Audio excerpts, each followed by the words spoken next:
ನೇಣು ಬಿಗಿದ ಸ್ಥಿತಿಯಲ್ಲಿ ಗೃಹಿಣಿಯ ಶವ ಪತ್ತೆ ಆಗಿರುವಂತಹ ಇನ್ಸಿಡೆಂಟ್ ಮೈಸೂರಿನಿಂದ ರಿಪೋರ್ಟ್ ಆಗ್ತಾ ಇದೆ. ಹಾಗಾದ್ರೆ ಈ ಸಾವಿನಲ್ಲಿ ಕೇಳಿಬರ್ತಾ ಇರುವಂತಹ ಅನುಮಾನ ಏನು, ಆ ಡೀಟೇಲ್ಸ್ ಅನ್ನು ನೋಡ್ತಾ ಹೋಗೋಣ.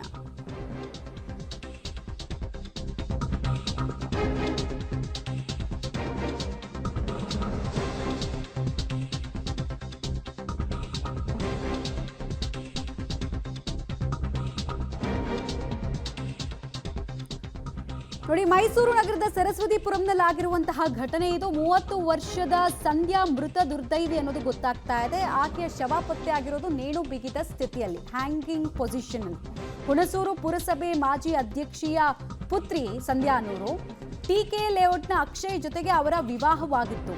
ಪತಿ ಪತ್ನಿ ನಡುವೆ ಆಗ ಗಲಾಟೆ ಆಗ್ತಾ ಇತ್ತು ಅನ್ನುವಂತಹ ವಿಚಾರ ಬೆಳಕಿಗೆ ಬರ್ತಾ ಇದೆ. ಇದು ಕೊಲೆ ಅಂತ ಸಂಧ್ಯಾ ಪೋಷಕರು ಆರೋಪಿಸ್ತಾ ಇದ್ದಾರೆ. ಕುಟುಂಬಸ್ಥರ ಆಕ್ರಂದನ ಒಂದ್ ಕಡೆ ಮುಗಿಲು ಮುಟ್ಟಿದೆ. ಸರಸ್ವತಿಪುರಂ ಪೊಲೀಸ್ ಠಾಣೆಯಲ್ಲಿ ಈ ಕುರಿತಂತೆ ಪ್ರಕರಣ ಕೂಡ ದಾಖಲಾಗಿರೋದ್ರ ಡೀಟೇಲ್ಸ್ ಲಭ್ಯ ಆಗ್ತಾ ಇದೆ. ಸೊ ಇದು ಕೊಲೆನಾ ಅಥವಾ ಆತ್ಮಹತ್ಯೆನಾ, ಇದರ ನೈಜ ತನಿಖೆ ಪೊಲೀಸರ ಹೆಗಲಿಗೆ ಏರ್ತಾ ಇದೆ. ತನಿಖೆ ಮಾಡಬೇಕಾದಂತಹ ಜವಾಬ್ದಾರಿ ಮತ್ತು ಆರೋಪ ಹೊತ್ತಿರುವಂತಹ ಅಕ್ಷಯ್ ಸದ್ಯಕ್ಕೆ ಎಲ್ಲಿದ್ದಾರೆ, ಅವ್ರ ಕುಟುಂಬಸ್ಥರು ಎಲ್ಲಿದ್ದಾರೆ ಅನ್ನೋದು ಕೂಡ ಮುಖ್ಯ ಆಗುತ್ತೆ.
ಮಗಳು ಈ ರೀತಿ ದುರಂತಾಂತ್ಯವನ್ನ ಕಂಡಿರೋ ವಿಚಾರ ಗೊತ್ತಾಗ್ತಾ ಇದ್ದ ಹಾಗೆ ಕುಟುಂಬಸ್ಥರ ಆಕ್ರೋಶದ ಕಟ್ಟೆ ಒಡೆದಿದೆ.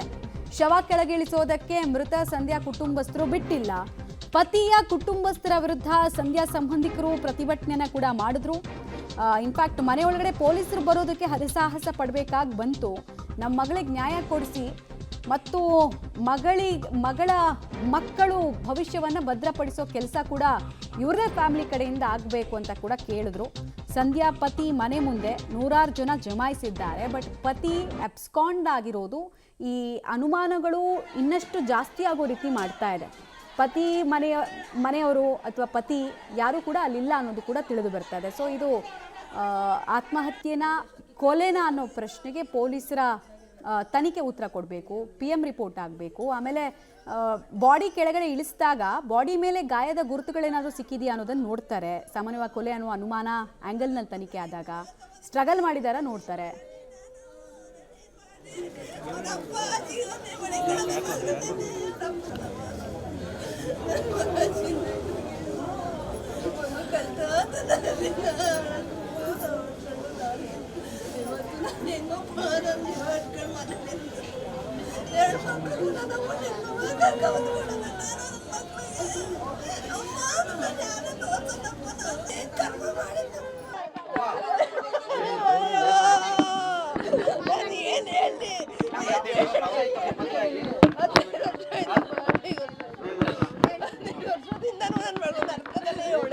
ನರ್ಕದಲ್ಲೇ ಜೀವನ ಮಾಡ್ಕೊ ಬಂದವಳೆ. ಕೆಟ್ಟ ನನ್ನ ಮಗ, ಅಪ್ಪ ಅವ ಎಲ್ಲ ಕೆಟ್ಟವ್ರೇನೆ.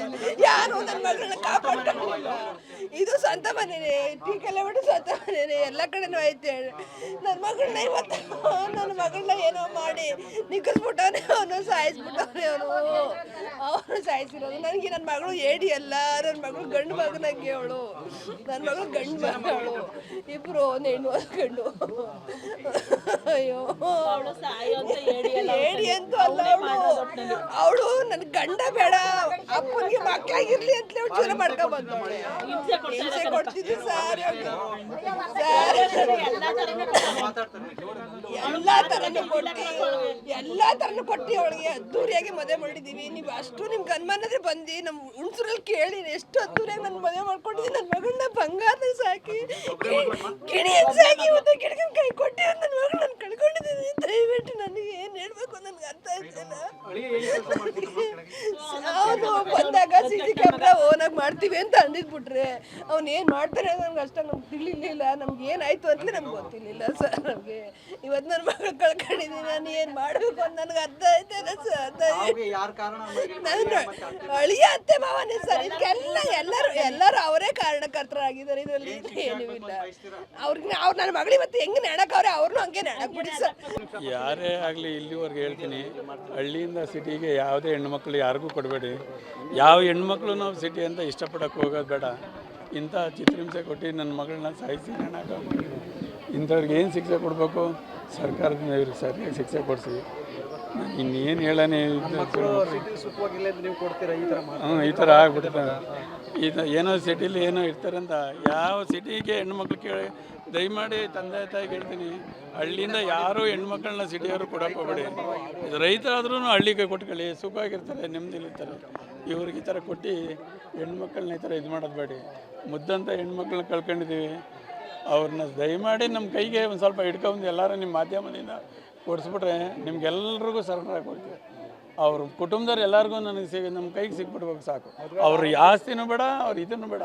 ಅವ್ರ ಡೀಟೇಲ್ಸ್ ಕೊಡ್ತಾರೆ KP ನಾಗರಾಜ್, ನೇರ ಸಂಪರ್ಕದಲ್ಲಿ ಜಾಯ್ನ್ ಆಗ್ತಾರೆ. KP ನಾಗರಾಜ್, ಇದು ನೇಣು ಬಿಗಿದ ಸ್ಥಿತಿಯಲ್ಲಿ ಶವ ಪತ್ತೆ ಆಗಿರೋದ್ರಿಂದ ಈ ಪ್ರಶ್ನೆ ಕೇಳ್ತಾ ಇದ್ದೀನಿ. ಸುತ್ತಮುತ್ತ ಏನಾದರೂ ಡೆತ್ ನೋಟ್ ಸಿಕ್ಕಿದೆಯಾ ರೂಮ್ನಲ್ಲಿ ಅಥವಾ ಇಡೀ ಮನೆಯಲ್ಲಿ ಅನ್ನೋದು ಒಂದು ಪ್ರಶ್ನೆ. ಎರಡನೇದು, ಇದು ಕೊಲೆ ಅನ್ನುವಂತಹ ಬಲವಾದ ಆರೋಪ ಮಾಡೋದಕ್ಕೆ ಏನು ಆಧಾರಗಳಿದ್ದಾವೆ ಇವ್ರ ಫ್ಯಾಮಿಲಿ ಕಡೆಗೆ? ತನಿಖೆ ಹೇಗಾಗುತ್ತೆ? ಮತ್ತು ಸದ್ಯಕ್ಕೆ ಆ ಥರದ ಯಾವ ಡೆತ್ ನೋಟ್ಗಳು ಕೂಡ ಇಲ್ಲ. ಸದ್ಯದ ಅಪ್ಡೇಟ್ ಪ್ರಕಾರವಾಗಿ ಈಗಾಗಲೇ ಮೃತ ಸಂಧ್ಯಾ ಅವರ ಶವವನ್ನು ಮನೆಯಿಂದ ಮರಣೋತ್ತರ ಪರೀಕ್ಷೆಗೆ ತೆಗೆದುಕೊಂಡು ಹೋಗಲಾಗಿದೆ. ಇನ್ನೇನು ಕೆಲವೇ ಕ್ಷಣಗಳಲ್ಲಿ ಮರಣೋತ್ತರ ಪರೀಕ್ಷೆ ಪ್ರಕ್ರಿಯೆಯು ಕೂಡ ಮುಕ್ತಾಯವಾಗುತ್ತೆ. ಸದ್ಯಕ್ಕೆ ಮೇಲ್ನೋಟಕ್ಕೆ ಈ ಪ್ರಕರಣದಲ್ಲಿ ಸಂಧ್ಯಾ ಅವರ ಪೋಷಕರು ಮಾಡ್ತಾ ಇರುವಂಥದ್ದು ಇದು ಕೊಲೆ ಅಂತ.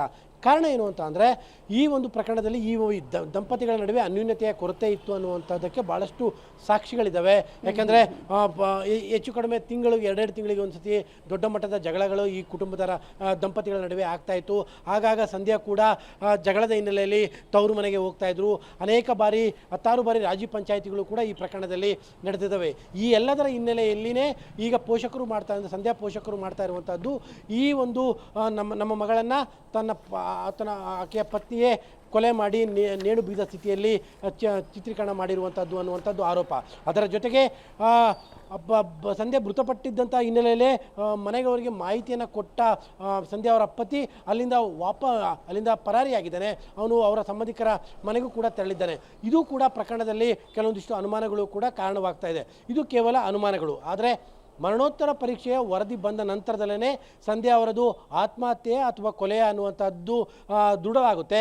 ಸದ್ಯಕ್ಕೆ ಇವರ ಕುಟುಂಬದಲ್ಲಿ ನಡೀತಾ ಇದ್ದಂತಹ ಜಗಳಗಳು, ಗಂಡ ಹೆಂಡತಿಯ ನಡುವೆ ಅನ್ಯೂನ್ಯತೆ ಕೊರತೆ ಇದ್ದಂಥದ್ದು, ಇದೆಲ್ಲದರ ಅನ್ವಯವಾಗಿ ಪೋಷಕರು ಮಾಡ್ತಾ ಇರುವಂತಹ ಆರೋಪಗಳ ಪ್ರಕಾರವಾಗಿ ಇದು ಕೊಲೆ ಅನ್ನುವಂಥ ರೀತಿಯಾದಂತಹ ಆರೋಪವನ್ನು ಪೋಷಕರು ಮಾಡ್ತಾ ಇದ್ದಾರೆ.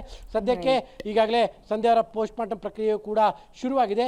ಪೋಸ್ಟ್ಮಾರ್ಟಮ್ ವರದಿ ಬಂದ ನಂತರದಲ್ಲಿ ಈ ಪ್ರಕರಣದ ಅಸಲಿಯತ್ತು ಬಹಿರಂಗ ಆಗ್ಬೋದು. ಮಮತಾ, ಧನ್ಯವಾದ ತಮ್ಮ ಮಾಹಿತಿಗಾಗಿ. ಪೋಸ್ಟ್ಮಾರ್ಟಮ್ ರಿಪೋರ್ಟ್ನಲ್ಲಿ ಕಾಸ್ ಆಫ್ ಡೆತ್ತು, ಟೈಮಿಂಗ್ ಎಲ್ಲ ಗೊತ್ತಾಗುತ್ತೆ. ಆಮೇಲೆ ಆ ಟೈಮ್ನಲ್ಲಿ ಪತಿ ಎಲ್ಲಿದ್ದ ಅನ್ನೋದನ್ನು ಕೂಡ ಪೊಲೀಸರು ಟ್ರ್ಯಾಕ್ ಮಾಡ್ತಾರೆ.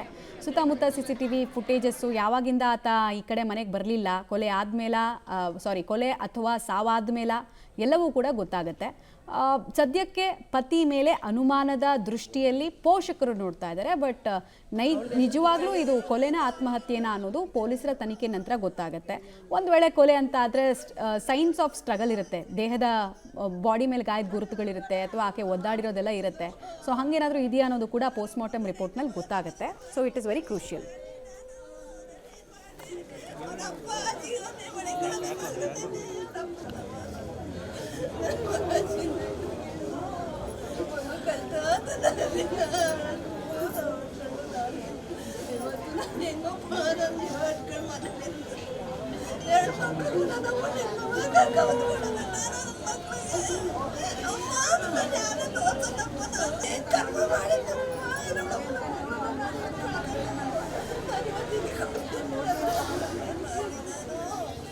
Thank you.